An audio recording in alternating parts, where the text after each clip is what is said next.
Marseille, terre de rugby avec la finale européenne de la Challenge Cup ce soir à l'Orange Vélodrome. Les fans du RCT sont nombreux à avoir fait le déplacement à Marseille. Une fan zone est mise en place ce soir sur l'esplanade du J4. 80 000 personnes sont attendues, 80 000 personnes en 3 jours. Francesco Carvelli est sur place pour BFM Marseille-Provence. Francesco, vous êtes avec les supporters.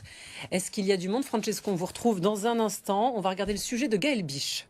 Pendant 2 jours, la cité phocéenne sera la capitale européenne du rugby pour le plus grand bonheur des Marseillais.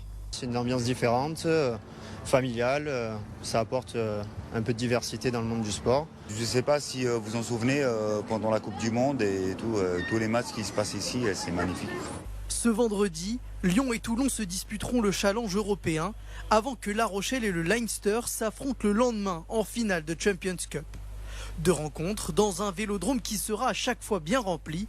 Pour Bryan Habana, ancien double vainqueur de la Coupe d'Europe avec Toulon, Marseille a tout pour devenir une grande ville de rugby et exister aux côtés du football. Le foot de Marseille, c'était un niveau très très grand.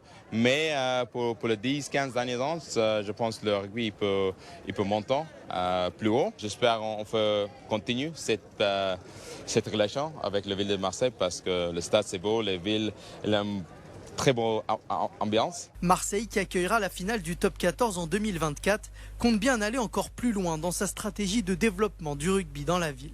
Donc il y a quand même une mairie qui se bouge et qui met tout en œuvre pour pouvoir accueillir des grands événements de rugby dans notre ville. Donc là, on a candidaté pour les demi-finales du Top 14 en 2026. Ça veut dire que d'aujourd'hui jusqu'en 2026, on peut avoir chaque année des grands événements de rugby sur notre ville. Donc ça permet derrière, toujours pareil, de promouvoir ce sport et derrière, ça profite au club marseillais, ça profite aux jeunes. Des jeunes qui auront l'occasion de vivre non pas une, mais 2 finales en 2 jours.